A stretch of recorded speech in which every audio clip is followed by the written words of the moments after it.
Hello and welcome to Open Mic. I'm Fesshae. My guest tonight is Dr. Ravinder Rena, an economist and Department Head of Economics, Banking and Finance at the Asmara Commercial College. Welcome to the program, Doctor. Thank you, sir. How are you doing? Yeah, thank you very much. We are fine. All right. At the outset, let me express my thanks to the ERI-TV for providing me this opportunity to be with you tonight. And we are quite happy here. Okay. Glad to hear that. Yeah. Asmara Commercial College. The commercial college is not a university. It's not part of the university. Is it a vocational trade school kind of setting? Can you talk about that, please? Well, actually, Asmara Commercial College, it was established in 1996. By that time, it was called as a school, commercial school. Then later, it was updated to the college level. And we offer diploma courses in 4 departments. Well, that is banking and finance, accounting and practices, management and business administration, and secretarial science and office skills. So we are offering diploma programs. Therefore, since we are not offering degree programs, hence it's not called as a, it's not affiliated to University of Asmara. It's an independent. It's an autonomous college, we can say, under Ministry of Education. How many years?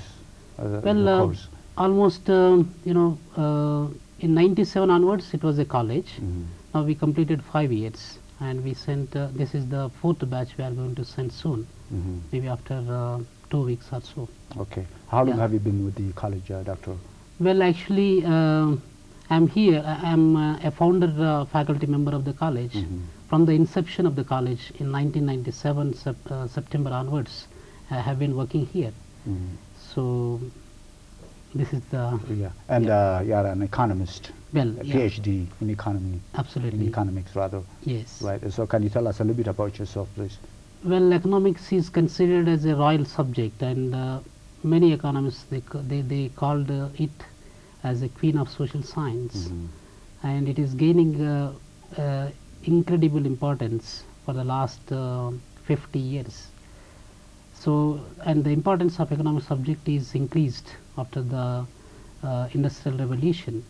And in the bygone days, actually the word economics was originated from the Greek language. Like any other word, it Yes, seems. yes. Okay. So that is oikos and nemin. The combination of these 2 words are, labeled as economics. So oikos and nemin means, oikos means a house, and nemin means to manage. So it's house management. Yeah, absolutely, absolutely. Right. Okay. So in those days, maybe about 3,000 to 4,000 years ago, they were calling economics as a household management subject. But after Industrial Revolution, and particularly in the 20th and 21st centuries, the economics is gaining increasing importance. And now it is a global subject, as you know pretty well. It is very, very, very important in the social sciences. Yeah. But Doctor, since you mentioned the Industrial Revolution, Yes. the economic diversity equally got momentum after that. But that was at the cost of developing nations. The developing nation gained out of the Industrial Revolution so that they can feed their industries, which led to colonization. So economics has been not too friendly. It's not developing nations friendly, at least historically. So can you talk about that? Well, as a matter of fact, Industrial Revolution was started in 1760, and it was lasted till 1840 for about 80 years period. Within this 80 years period, although it was emerged in England, and it was gradually pervaded to the whole European continent. As a result of Industrial Revolution, the production was increased in many folds, and from small scale production to large scale production it was happened. So consequently, the developed countries, particularly the European countries, they held a meeting at Berlin. It is popularly known as Berlin Convention in 1884-1885.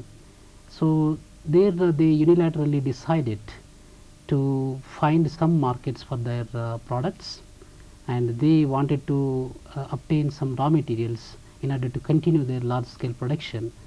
So as a result of these 2 important points, they investigated to some colonies, and they found Africa, Asia would be the more potential continents which can provide some raw materials and which can be used as markets. So that was a negative impact on the... Yes, absolutely. Right, okay. That is the root cause. Industrial Revolution was the root cause for the present, the colonial process. And as you know pretty well, Italians also, after 1880s or so, the Italians, they took a step forward to make Eritrea as a colony. And even the British occupied Egypt and Sudan, Kenya, and so many other countries. The whole West Africa, Yes, of course. yes. So the almost except Ethiopia and Liberia, the most of the African continent was colonized by the West European countries. So the driving force for colonization was Yes. economic benefits for the European industrially developed nations. Yes. Right.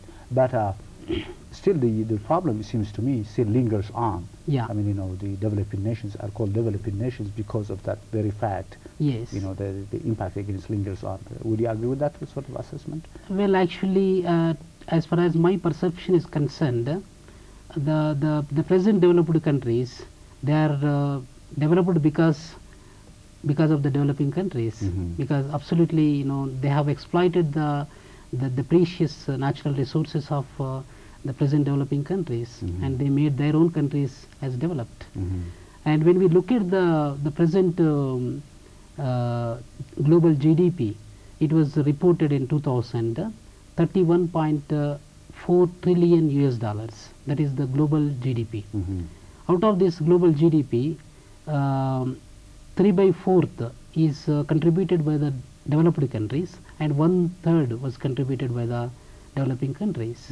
So you can see the widespread disparity between the developed countries and developing world. And out of this 3/4 total world income or wealth, well, America itself is possessing 30% of the total income, total world income. So we can imagine the variance, the disparity. Yes, right. between the north countries and the south countries. Right. Okay. As an economist, do you see any sort of solution? I mean, for example, there was a meeting, a convention in Toronto, Yes. where G8 countries Yes, and African nations were invited. So do absolutely. you think that would be one of the solutions to this disparity? Well, actually, in this context, it is better to refer the television interview given by the former president of USA, Bill Clinton, in his last television address in Warwick University, and he apparently disclosed all the developing countries, they should contribute at least 0.7% of their GNP for the development of poor countries. Hence, once the poor countries or the developing nations, they set up a base, infrastructure, industries and agriculture, then there is a survival and there is a indirect benefit to the developed world. So therefore, all the developed countries, they should contribute something, and they should also provide some overseas development assistance to the developing countries. So, and the present meeting, the present meeting in Canada, Toronto, which was organized by the G8 countries. Earlier there were only G7 countries, group of 7 countries, include Germany, Italy, France, UK, USA, and Japan, Canada. So now recently Russia is also joined as G8 country. Well, these countries, their ambition and their main interest is to develop the African continent as well as the other developing countries. Hence, they invited Thabo Mbeki, South African president, but they put some certain preconditions, and they call them as fine ideas, that Africa should immediately end the wars, because you know it is very obvious that everywhere in Africa, directly or indirectly, maybe external aggressions or internal problems, there are more than 30 wars are taking place at the same time. Yes, Right. yes. So those are the preconditions. Yes, preconditions. So right. Africa must end the wars immediately. That is the one condition. And another important condition they set was they have to set up, African countries have to set up fine and the true democratic governments. This is second important thing they mentioned. And the third important thing is African countries have to free their trade. They have to liberalize their trade without having any barriers, without having any much import tariffs or export duties. But it seems to me, Doctor, if I may interrupt you here, Yeah. the problem resides with the developing nations because they have so much obstacles for developing nations' markets to come to their countries. For example, if you take Eritrea as an example, Yes. I don't think as yet we can export anything we want. Well, actually, there are some European Union, for example, there was a Lomé Convention. Lomé Convention recently, about 1.5 years ago. They have prepared an excellent agenda in the best interest of the developing economies or the underdeveloped countries like Eritrea, and they gave some concessions, trade concessions. There they have clearly stated that if Eritrea exports its own products either to European countries or to America, there is no import duty at all. So freely they can be transferred. So they are liberalizing Yes, their... yes. Okay. In order to help the developing world, they were doing. And another important point they were telling that there is America, AGOA, AGOA, AGOA Convention, and that also give a freedom to the developing countries to move their products freely to the developed countries. So obviously this could be the trade benefits to the countries like Eritrea. So still we have to explore, but the condition they were making is it's not that the re-export of the goods. Through the third country. Yeah, let us say now Eritrea is having the best location, a strategic location, and we can import lots of goods from forest, and we can also remake or we just relabel them and export. So that they don't want. That's not allowed. Exclusively the Eritrean products should be exported to those countries. So don't you think they are dictating the terms of agreement? Well, absolutely. I feel sometimes, this is a kind of new colonialism. A concept of new colonialism is emerging. Okay. Well, indirectly it is a dictation. So the problem, Yeah. in a way, still lingers on. yes. Okay. Let's talk about your country. India has made a huge stride in economy, especially in the fields of IT, information technology. Yeah. So what's the secret for that, mobility? Okay. Yeah. Right. Yeah. Absolutely. When we look at the Indian economic context, Indian economy was also considered as a backward economy, one of the backward economies in the world. When India got its independence in 1947, we had lots of challenges, economic challenges, political challenges, social challenges, and so on. Well, gradually the Indian government initiated to set up the 5-year plans in 1951, 51 to 56, the first 5-year plan, which gave top priority to the agriculture sector. And till now we have completed almost 9 5-year plans. In each and every 5-year plans we have set up a solid objectives. So that's which can 45 foster, years, 9 times 5. Yes. Right, okay. Which can foster what do we call an excellent economic growth, and to accelerate the economic growth, to reduce the economic disparities between the richest and the poorer sections of the communities. So there are some objectives they have set forth. And when we come to the information technology, Indian government adopted liberalization, globalization policies as part of the new economic policies which are started in 1991. So apart from that, and they were concentrating more on the information technology, which is having a great demand in the world. Now Bangalore is considered as the science capital of India. Bangalore is already set up their own base for the computer technology, and recently, about 7 years ago, Hyderabad is one of the leading cities in India. That's your hometown, by Yes, the way. that is my okay. hometown actually. Okay. Yeah, and the Hyderabad is called as a Cyberabad. Cyberabad. Okay. Cyberabad, As a or a cyber city. Right, okay. So now they have established an international institute of technology, information technology. So they are doing best as far as information technology is concerned. Okay, so Yeah. there is a revolution of sorts information technology Yes, revolution, like the Indian government had back in the 60s, the green revolution, yeah, which really kept going strong and made India to be a net exporter of food. yeah. Right. Okay. It is true.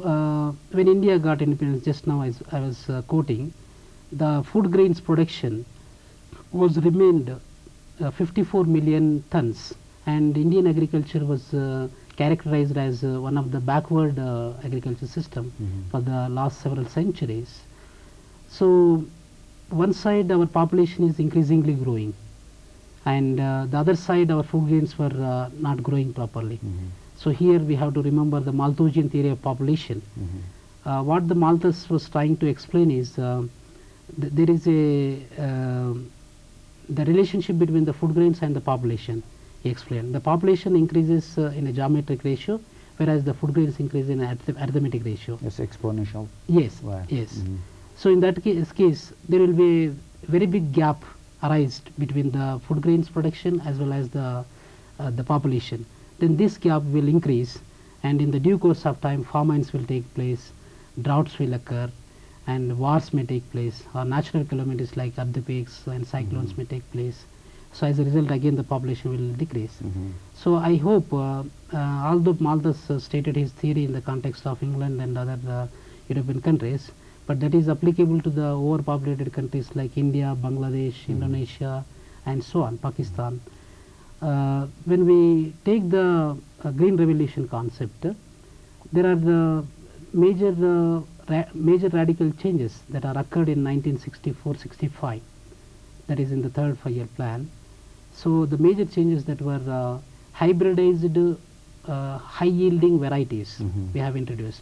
We have 2 international Just for rice. yes, Rice and it's wheat. rice, wheat, and cotton. All right. In 3 okay. crops the revolution was occurred. Okay. And this may be because we have IRRI, there is an institute which is located in Manila, Philippines, that is International Rice Research Institute, and they have brought out and they have discovered the immense and incredible seeds, IR7 and IR8. So before our productivity was quite low, and as a result of this IR8 and IR7, the productivity per 1 hectare was increased to 8 tons. So this almost was doubled, and this is one thing I would like to refer. And the another important thing is we have number of varieties that are created in India itself. In India we have one international institute, that is ICRISAT. ICRISAT is International Crop Research Institute of Semi-Arid Tropics. It was fortunately located in our Hyderabad again. Again, yeah. Yes. Okay. And by the way, the Indian semi-arid climate, certain parts of India Yes. are typical to the Eritrean topography and climatic conditions. Well, yeah, it is true. So can that be translated? I mean, as you know, we have agriculture research centers here around the country, and particularly in Halale, Yeah. down in the southern zone. Yes, in Ghatalai, in Right. Shiba, in so many other parts. The Eritrean government is concentrating to set up the agricultural research institutes, which are very important for the development of agriculture. So the agricultural research is absolutely important in the context of Eritrea in order to achieve or in order to implement a new agricultural strategies. And that is agricultural research, which played a vital role in achieving the green revolution and which ameliorating the agricultural production. And the another important thing is irrigational facilities were also improved a lot. Then the credit facilities, we have set up the regional rural banks. In each and every small region we find one rural bank. That's like the Grumman Bank that... Gramina Bank right, in from Bangladesh. Bangladesh, right, Yes. okay. We also call them as Gramina Bank because okay. Gramina is an Indian word or a Bangla word. Right, okay. So, and now Eritrea, Eritrean banks, they were quite limited. We have only few banks: Commercial Bank of Eritrea, Housing Bank of Eritrea, Eritrean Development and Investment Bank. So these are the 3 or 4 banks, and even ECDF recently started by Eritrean government with the cooperation by the World Bank. So they were trying to concentrate in providing some agricultural credit to the farmers, but this may not be sufficient, and still some more agricultural rural banks have to be set up in the rural part of Eritrea. Okay. Doctor, you have written quite extensively. You always regularly contribute to the profile, and I have two copies of the profile. Let's see here. Privatization and development of Eritrean industries and Eritrean agricultural prospects and challenges. Yeah. And you have written a handbook for Eritrean economy. So what motivated you to write so extensively and deeply about the Eritrean economies and what have you? I mean, Yeah. I know you are Yeah. an Well, it is an instructor here. interesting question indeed. I was a research scholar in India besides my work. Well, I have a long desire to conduct some research on African economies. Well, then immediately after few months or so, I found one advertisement in India which is given by the Minister of Education, and I was excited to apply for the Eritrean Asmara Commercial College. Then fortunately I was selected, and from the inception I found there are some practical difficulties faced by my students. So there was no textbook prepared, and there was no properly organized material that is available in some areas of subjects. So therefore I feel I elevated and I took an initiative to prepare a handbook for Eritrean economy, and I also contributing some of the articles to the profiles. Yeah, but what was your basis to write in such a deeper manner? Because Well- I mean the handbook is quite a volume here. Yeah. And I see you have a galloping horse. Yes, yes. I wonder if the camera can catch it. Yeah. So is there any? Can we interpret some symbiology out of this? Actually, the main intention of selecting that horse is Eritrean economy has shown a tremendous growth from independence to 1997, and the Eritrea's per capita income was reported $70 to $130, and that was increased to $230 within a short span of period. I was really amazed to see such a 100% growth rate. That's the galloping horse. Yes, yes. Right. So it is like a will o' the wisp. So Eritrean economy we cannot catch, and it is running like a horse. So that was my This intention. is a to- pre-conflict, of course. yeah, talking about. this is before 1997 Right. I selected, All right. and the conflict, it was started in May 6th, 1998, and after that there was a slight, I mean, not slight, but it's a major change in the Eritrean economic structure, and the Eritrean economic growth rate was tumbled to 4% or less than 4% from 8% it was achieved in before 1997. Yeah. So you've written prospects and challenges on the Eritrean agriculture, prospects and challenges. That includes, of course, the economy, since the Eritrean economy is based on agriculture. Yeah. So can you talk about the prospects? Can you project and see, use your crystal ball? Okay. Well, Eritrea is basically agro-based economy, and the agriculture of Eritrea is considered as a backbone of Eritrea's economy, and more than 70% of the population, whole population, are depending upon the agriculture sector for their survival, either for the food grains or for the employment and so on.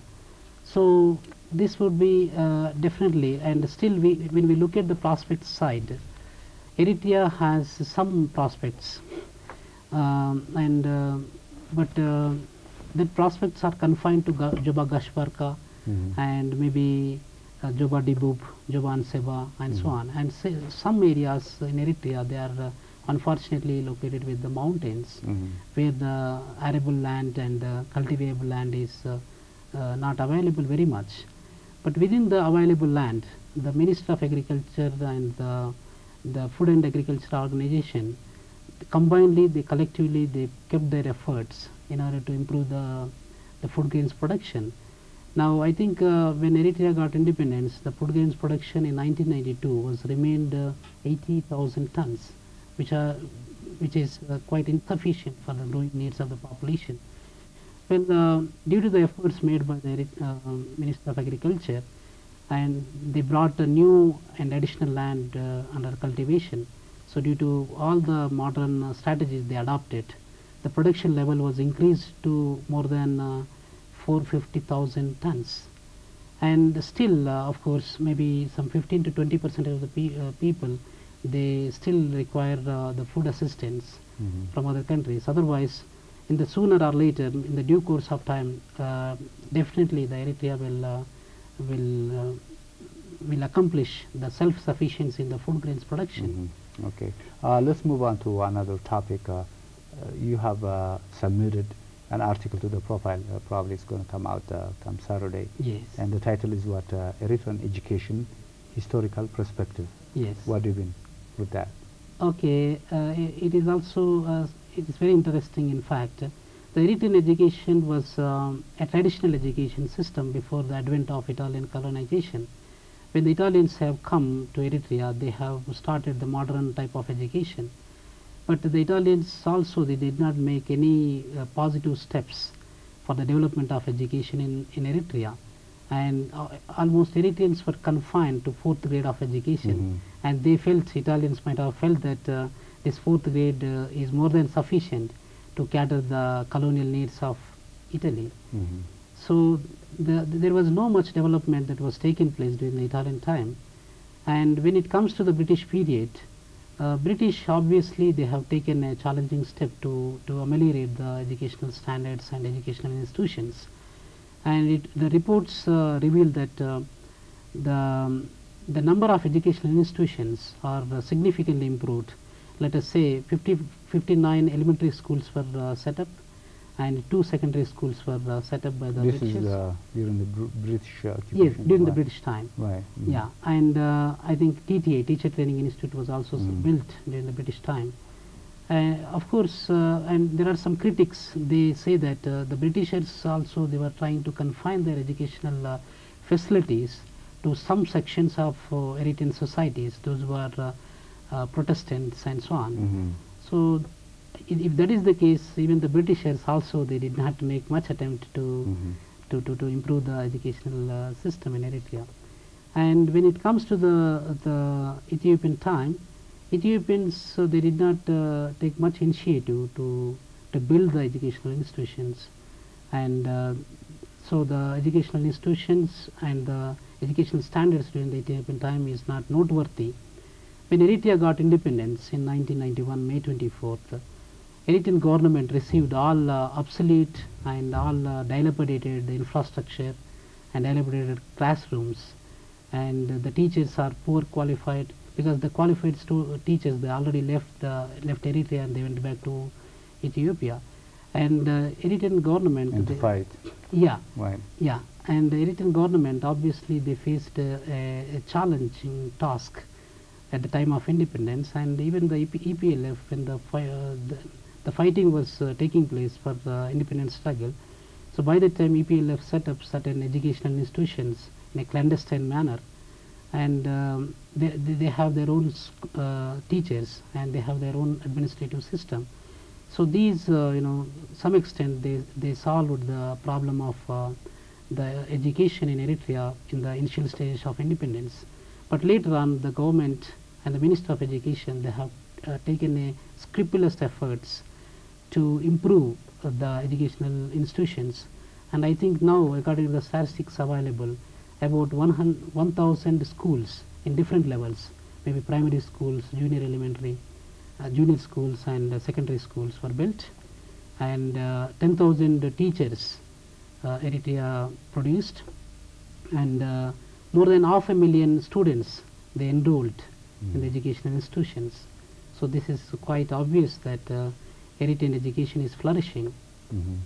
And if I may add, the cabinet minister meeting that started yesterday, its emphasis was on improving the education, Eritrean educational system. So the struggle still goes on. Yeah. As far as improving the quality of education goes. Yes. And let's speaking about education.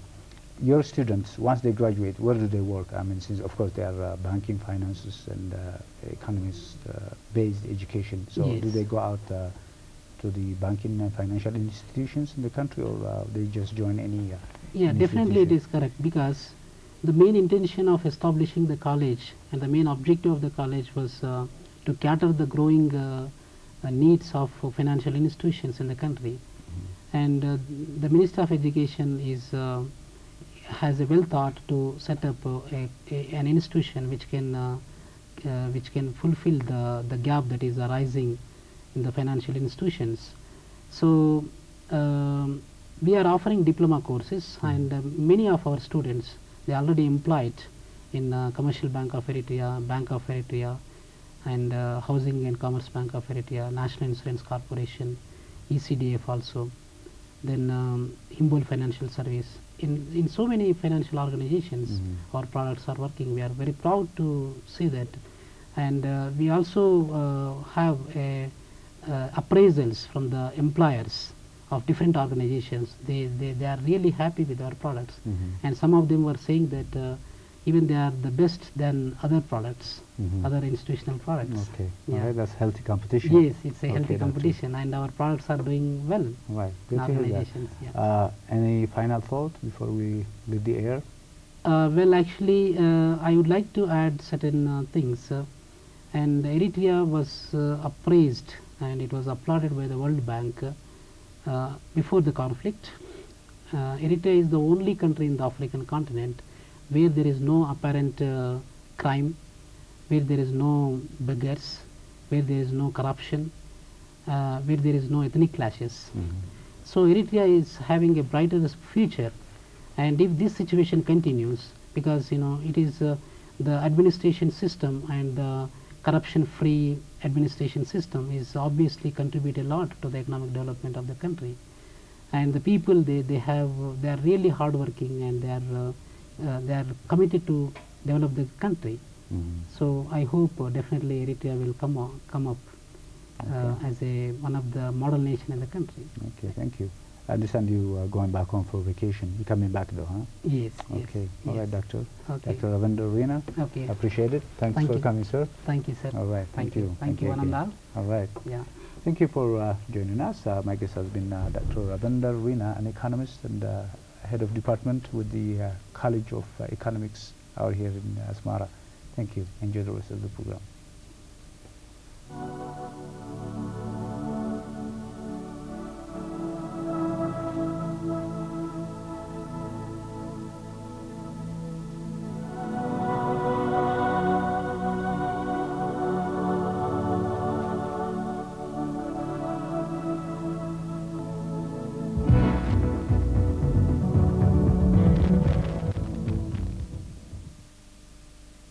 سلام كم يامسخم زخبركم